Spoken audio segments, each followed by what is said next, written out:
Hello everybody, so today we are going to make a true Aussie favourite, chicken Parmigiana. Now believe it or not, I've never had a chicken Parmigiana, so this is my first time and we are going to use the TC Pro M2 to make it. So let's get going. So we're going to start with we've got an onion and 2 cloves of garlic, and our onion is quartered and we're just going to chop that. So on goes our lid. And we are going to go on speed 7 for 4 seconds and let that do its thing.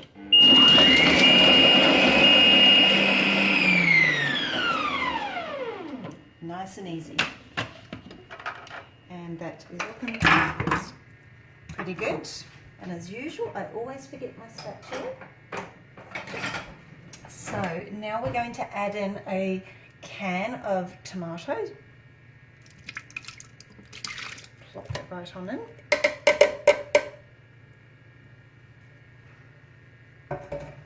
And we are going to add some sugar, so we are going to add half a tablespoon of sugar. That's to just add a little bit of sweetness.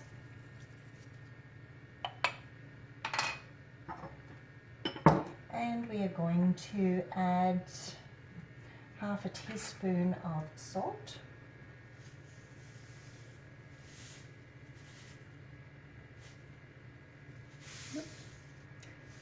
Thereabouts. And that's it for now. So we're going to pop the lid back on.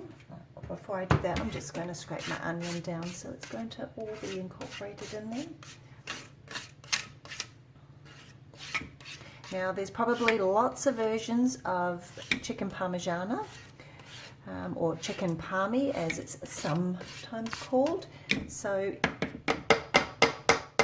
try your own, experiment and see how you get on.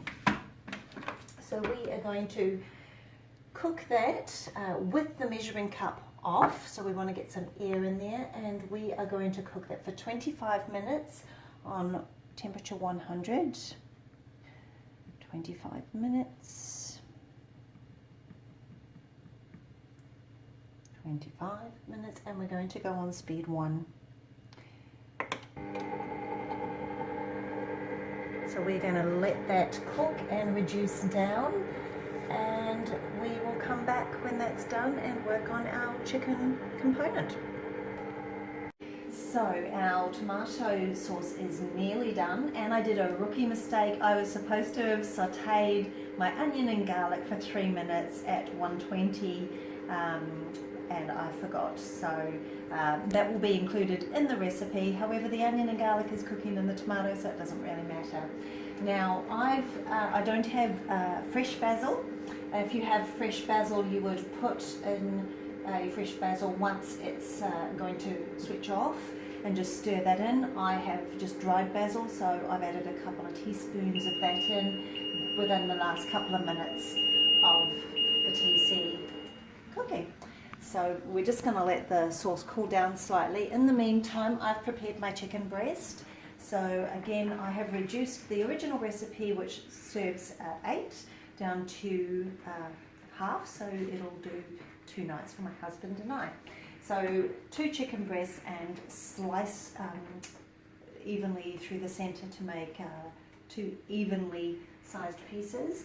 And I've already coated 3 of them. So we've got flour. I've used gluten-free flour, egg, and gluten-free breadcrumbs as well. So we're just going to coat the chicken. And you can use your fingers. I don't like getting my fingers all grubby, so I use my tongs. So each to their own. So in the bread, in the egg, and then in the breadcrumbs, and then we're just going to fry that off, and just a few minutes each side, and then we're going to come back and dress ready for the grilling. So I'm just going to pop that there, and we'll see you back once the chicken is cooked, and we'll see how we assemble our chicken Parmigiana. So here's our chicken cooking now, and it's looking really lovely. Now your chicken, when you cut it, might be a bit slimmer, so it might only take 3 to 4 minutes each side. Mine is a little bit thicker, so I'm going to give it a little bit longer to ensure that it is cooked through. And we only want it just cooked through, because when we pop our chicken into our oven dish and top it with the tomato sauce that we've made and a bit of Parmesan cheese, we will be putting it under the grill just to make it nice and yummy tasty. So yeah, that's where we're at the moment. Hope your chicken is looking as good as mine. Great, so our chicken is all done. It's just on being just about ready. So it's going to cook a little bit more when I put it under the grill. So we're just going to pop our tomato sauce. But in the meantime, just have a look at how yummy and chunky, and it smells really, really yummy. So that should, yeah, be a nice addition on our chicken. So we're just going to, recipe says, just, you know, put a layer on top of each piece of chicken. So that's what we're going to do. Now again, if you've got another way of making your chicken parmigiana, by all means do so, and pop in the comments perhaps how you do yours, because I'm sure there's a million ways of doing it, and so long as you get a tasty dish, it really doesn't matter. So, and like I said, this is the very first time I have ever had a chicken parmigiana. So we are looking forward to enjoying our dinner, and it's really nice rich sauce. If you could smell it, you would see what I'm talking about. And the basil in there just really brings it to life. So again, you can use fresh basil or you can use dried. So that's where we're at with that. And you can use the real expensive Parmesan cheese, and you can grate that also in your Thermocook. However, I cheat. So we're just going to sprinkle on a nice helping of Parmesan cheese.